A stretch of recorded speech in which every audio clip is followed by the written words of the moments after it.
So Jacob went on his journey and came to the land of the people of the east.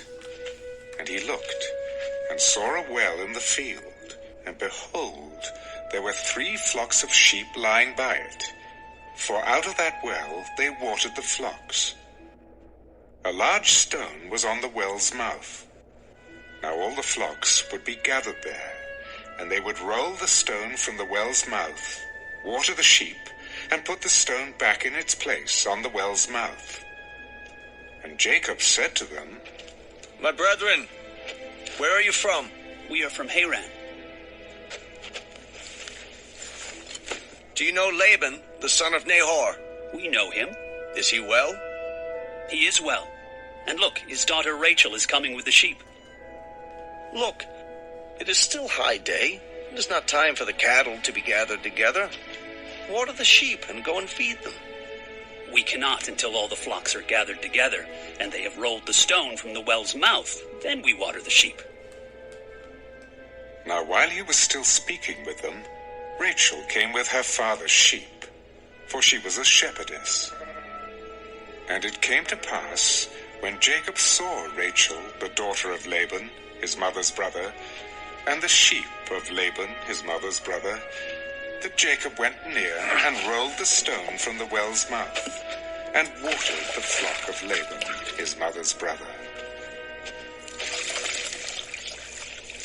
Then Jacob kissed Rachel, and lifted up his voice, and wept.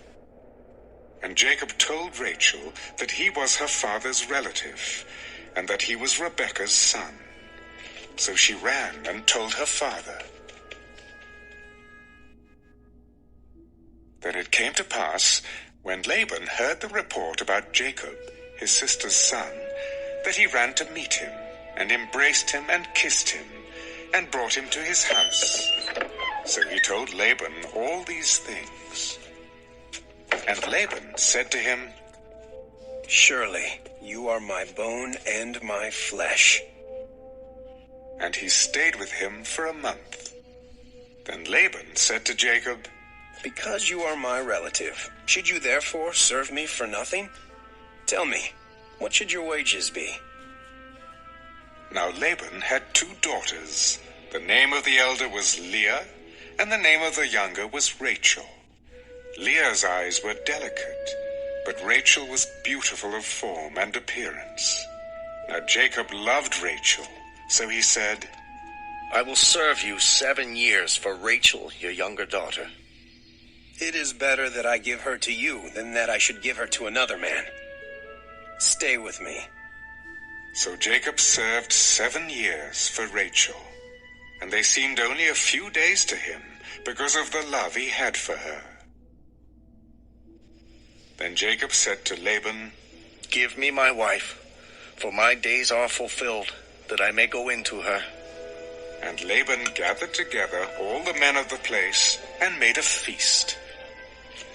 Now it came to pass in the evening that he took Leah his daughter, and brought her to Jacob, and he went into her.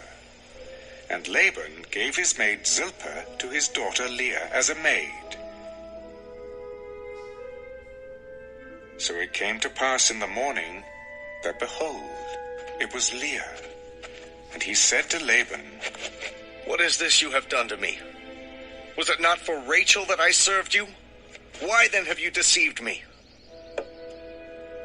It must not be done so in our country, to give the younger before the firstborn. Fulfill her week, and we will give you this one also for the service which you will serve with me still another 7 years. Then Jacob did so, and fulfilled her week. So he gave him his daughter Rachel as wife also. And Laban gave his maid Bilhah to his daughter Rachel as a maid. Then Jacob also went in to Rachel, and he also loved Rachel more than Leah. And he served with Laban still another 7 years. When the Lord saw that Leah was unloved, he opened her womb, but Rachel was barren. So Leah conceived and bore a son, And she called his name Reuben, for she said, "The Lord has surely looked on my affliction. Now, therefore, my husband will love me." Then she conceived again, and bore a son. Because the Lord has heard that I am unloved, he has therefore given me this son also. And she called his name Simeon. She conceived again, and bore a son. Now this time my husband will become attached to me, because I have borne him 3 sons. Therefore his name was called Levi. And she conceived again, and bore a son.